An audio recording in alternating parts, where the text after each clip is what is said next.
Assalamualaikum warahmatullahi wabarakatuh. Alhamdulillahillazi hadana li hadza wa ma kunna linahtadiya laula an hadanallah. Asyhadu an la ilaha illallah wa asyhadu anna Muhammadar Rasulullah. Allahumma sholli ala sayidina Muhammad wa ala ali sayidina Muhammad. Puji syukur kita panjatkan atas kehadiran Allah Subhanahu wa taala yang mana telah memberikan rahmat dan kesehatan agar kita dapat berkumpul di Zoom pada malam hari ini. Salat beriringkan salam, tak lupa kita panjatkan kepada junjungan alam, yakni Nabi besar Muhammad Sallallahu Alaihi Wasallam dengan mengucapkan Allahumma sholli ala Sayyidina Muhammad wa ala ali Sayyidina Muhammad.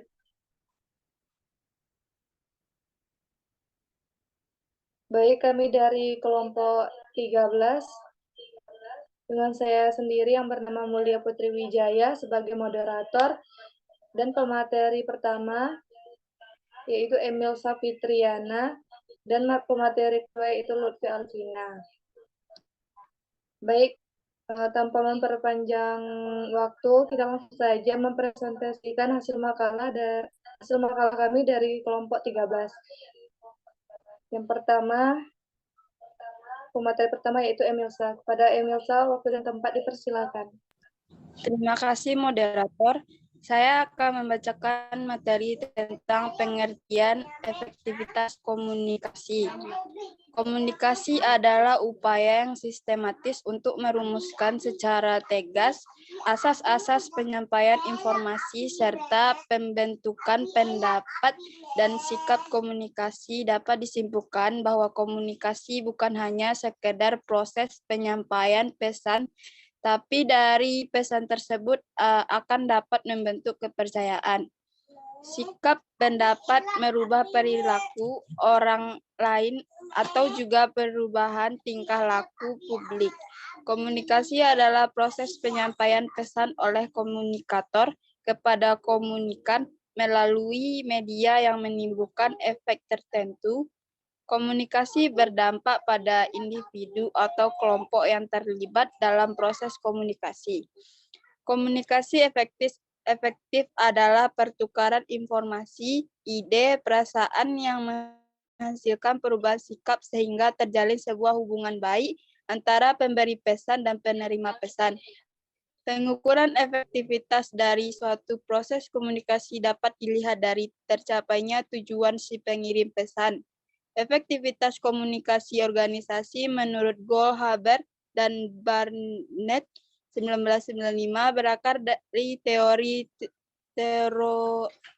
retorika tradisional tentang komunikasi bisnis. Teori model hubungan manusia dan teori manajemen organisasi. Efektivitas komunikasi organisasi dikategorikan dalam dua tema, yaitu perilaku individu dan operasional sistem sebagai berikut. 1. Perilaku individu. Tema perilaku individu memusatkan perhatian pada pemahaman tentang efektivitas komunikasi individu anggota organisasi melalui struktur diskurs, lisan dan tulisan, dan hubungan antar manusia, informal, komunikasi interpersonal. 2. Operasional sistemik.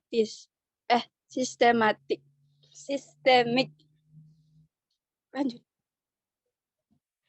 Tema operasional sistemik memusatkan perhatian pada pemahaman terhadap keseluruhan sumber daya yang meningkatkan efektivitas organisasi yang berhubungan dengan fenomena komunikasi di antara lainnya, yaitu media, modalitas, saluran, jaringan, perencanaan, komporasi, dan kebijakan. Tema operasional sistematik terdiri dari komunikasi internal dan komunikasi eksternal. Efektivitas komunikasi menurut Goldhaber diantaranya yaitu 1. Peningkatan aliran pesan. Peningkatan aliran pesan akan meningkatkan harapan individu berpartisipasi dalam proses komunikasi. 2. Keterbukaan dalam komunikasi. Ada keterbukaan dalam pesan untuk mendengarkan dan menceritakan. 3. Pengambilan keputusan partisipatis. Sikap-sikap yang secara umum mencirikan iklim keterbukaan dalam berkomunikasi untuk berbagi ide, informasi, dan opini tanpa adanya pengaruh dari yang lain. 4. Adanya rasa percaya.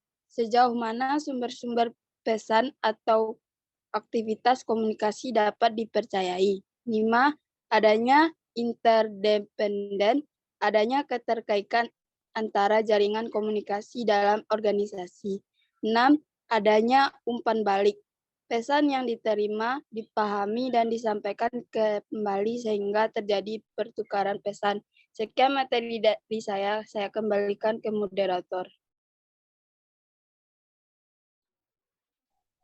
Baik, terima kasih kepada Emilsa. Selanjutnya pemaparan materi yang akan disampaikan oleh Lutfi Alvina. Kepada Lutfi Alvina, waktu dan tempat dipersilakan. Baiklah, terima kasih kepada moderator. Saya akan menjelaskan faktor yang mempengaruhi efektivitas komunikasi. Menurut Kriantono, tahun 2010-316 mengungkapkan ada beberapa indikator yang mempengaruhi efektivitas komunikasi organisasi, yaitu sebagai berikut. Yang pertama, tentang iklim komunikasi. Iklim komunikasi adalah persepsi mengenai seberapa jauh anggota organisasi merasa bahwa organisasi dapat dipercaya, mendukung, terbuka terhadap, menaruh perhatian kepada dan secara aktif meminta pendapat mereka, serta memberi penghargaan atas standar kinerja yang baik. Indikator yang diukur adalah kepercayaan, pembuatan keputusan bersama, pemberian dukungan, keterbukaan, dan perhatian atas tujuan berkinerja tinggi. Yang kedua ada kepuasan organisasi. Kepuasan organisasi adalah persepsi tentang seberapa jauh anggota organisasi merasa puas dengan pekerjaan mereka, kepenyediaan, upah, dan keuntungan, promosi, dan dengan rekan sejawat. Indikator yang diukur adalah tentang kepuasan kerja, kepuasan kepenyediaan atau supervisi, kepuasan upah dan keuntungan, kepuasan penilaian prestasi, promosi, dan peluang kerja. Kemudian ada kepuasan pada rekan sejawat. Selanjutnya ada aksesibilitas informasi, dan terakhir kualitas media. Selanjutnya ada penyebaran informasi. Penyebaran informasi persepsi anggota organisasi mengenai seberapa jauh pesan disebarkan melalui sebuah organisasi. Penyebaran informasi merupakan salah satu hal yang penting dalam proses komunikasi organisasi. Jika penyebaran informasi berjalan dengan baik, berarti informasi yang dibutuhkan dalam mendukung pekerjaan terpenuhi, sehingga proses kerja dalam organisasi dapat berjalan dengan baik. Penyebaran informasi berkaitan dengan penyebaran informasi dalam organisasi, saling memberikan informasi kepada pegawai lainnya, dan informasi sampai kepada pihak terkait. Selanjutnya ada mengenai tentang beban informasi. Beban informasi merupakan persepsi anggota organisasi sehubungan dengan seberapa jauh anggota organisasi merasa sudah menerima informasi yang lebih baik atau yang lebih banyak dan lebih sedikit daripada yang ditangani atau yang diperlukan agar berfungsi secara efektif. Beban informasi berkaitan dengan kecukupan informasi, kelebihan informasi, kekurangan informasi, dan kelewatan informasi. Selanjutnya ada ketepatan pesan. Ketepatan pesan merupakan persepsi anggota organisasi mengenai informasi. Ya, anggota organisasi ketahui tentang suatu pesan tertentu dibandingkan dengan jumlah informasi sesungguhnya. Di dalam pesan tersebut, ketepatan dalam komunikasi berkenan dengan pesan saat ini. Pesan yang sesuai dengan kebutuhan pegawai, kepercayaan terhadap pesan, dan distorsi pesan. Selanjutnya ada budaya organisasi. Budaya organisasi adalah persepsi anggota organisasi mengenai nilai kunci dan konsep bersama yang membentuk citra mereka terhadap organisasi. Budaya organisasi berkaitan dengan identitas, para pegawai integrasi dalam organisasi, dan adanya inovasi untuk membantu perkembangan organisasi.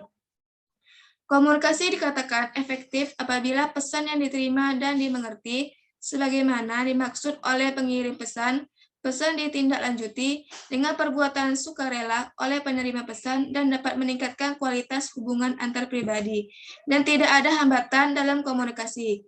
Berdasarkan definisi tersebut, maka komunikasi yang efektif apabila dapat memenuhi 3 pernyataan utama sebagai berikut. Yang pertama, ada pesan yang diterima dapat dipahami oleh komunikan sebagaimana dimaksud oleh komunikator, atau ukuran komunikasi dikatakan efektif apabila makna pesan yang dikirim oleh komunikator sama dengan makna yang diterima oleh komunikan. Yang kedua, ada tindak lanjuti dengan perbuatan sukarela, adalah komunikan menindaklanjuti pesan tersebut dengan perbuatan dan dilakukan dengan sukarela. Tidak karena terpaksa. Dalam hal ini, komunikasi yang baik harus berlangsung dalam kedudukan yang setara, tidak superior sangat diperlukan agar kedua belah pihak menciptakan dan mengungkapkan isi pikirannya secara sukarela, jujur tanpa rasa takut. Komunikasi yang efektif dapat mempengaruhi emosi pihak-pihak yang terlibat dalam komunikasi, itu ke dalam suasana nyaman, harmonis, dan bukan sebagai suasana yang tertekan. Selanjutnya, ada meningkatkan kualitas hubungan antar pribadi.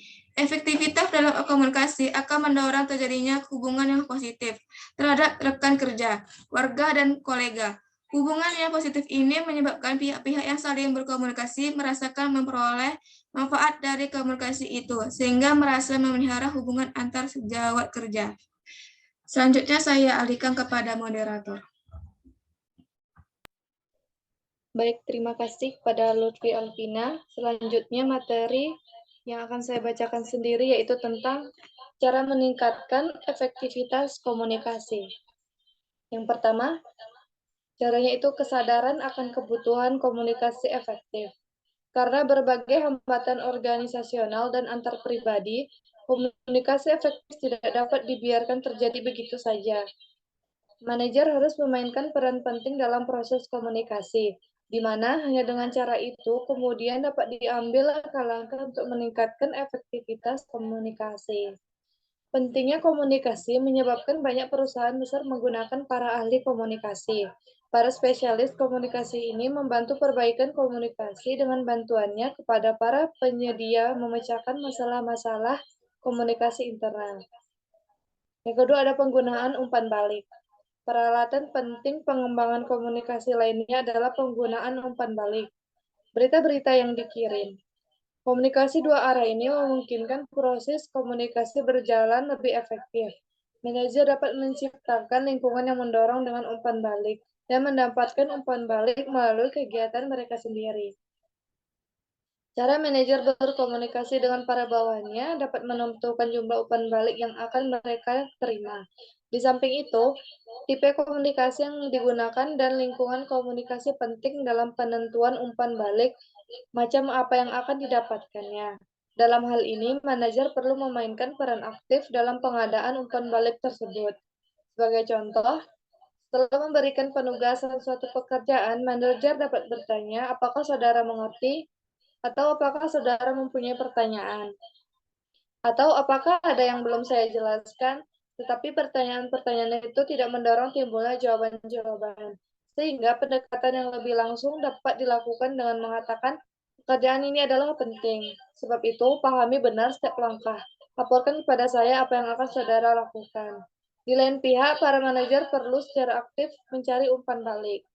Manajer berpartisipatif dan komunikasi tatap muka merupakan cara-cara yang dapat digunakan untuk meningkatkan efektivitas komunikasi melalui penggunaan umpan balik. Yang ketiga, ada menjadi komunikator yang lebih efektif. Teknik-teknik komunikasi yang jelek mengganggu banyak manajer, seperti halnya mengganggu hubungan mereka dengan para bawahannya di luar pekerjaan. Oleh karena itu, latihan-latihan dalam penulisan dan penyampaian berita secara lisan perlu dilakukan untuk meningkatkan pemahaman akan simbol-simbol. Salah satu peralatan yang digunakan secara efektif oleh psikolog, pembimbing, dan orang-orang profesinya memerlukan pemahaman yang mendalam tentang klien mereka, yaitu active listening. Dapat dipergunakan untuk mengembangkan dimensi baru keterampilan para manajer. Prinsip dasar peralatan ini adalah penggunaan reflective statements atau pernyataan balik oleh pendengar. Bagaimanapun juga, posisi kunci para manajer dalam proses komunikasi membuat kebutuhan mendesak bagi pengembangan diri untuk menjadi komunikator yang lebih efektif. Yang keempat, ada pedoman komunikasi yang baik. American Management Association atau AMA telah menyusun sejumlah prinsip komunikasi yang disebut 10 perintah komunikasi yang baik. Secara ringkas, yaitu sebagai berikut. Yang pertama, cari sebuah kejelasan ide-ide terlebih dahulu sebelum dikomunikasikan. Yang kedua, teliti tujuan sebenarnya setiap komunikasi. Yang ketiga, perkiraan keadaan fisik dan manusia total kapan saja komunikasi akan dilakukan. Yang keempat, konsultasikan dengan pihak-pihak lain bila perlu dalam perencanaan komunikasi. Yang kelima, perhatikan tekanan nada dan ekspresi lainnya sesuai isi dasar berita selama berkomunikasi.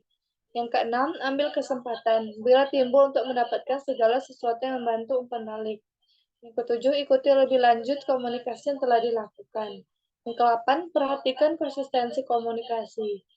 Yang kesembilan, tindakan atau perbuatan harus mendorong komunikasi Anda. Dan yang ke-10, mitra yang baik berkomunikasi tidak hanya untuk memahami. Baik, cukup sekian dari hasil presentasi kami. Kesimpulannya yaitu komunikasi adalah upaya yang sistematis untuk merumuskan secara tegas asas-asas penyampaian informasi serta pembentukan pendapat dan sikap. Komunikasi dapat disimpulkan bahwa komunikasi bukan hanya sekedar proses penyampaian pesan, tapi dari pesan tersebut akan dapat membentuk kepercayaan, sikap, pendapat, merubah perilaku orang lain, atau juga perubahan tingkah laku publik. Komunikasi adalah proses penyampaian pesan oleh komunikator kepada komunikan melalui media yang menimbulkan efek-efek tertentu. Komunikasi berdampak pada individu atau kelompok yang terlibat pada proses komunikasi.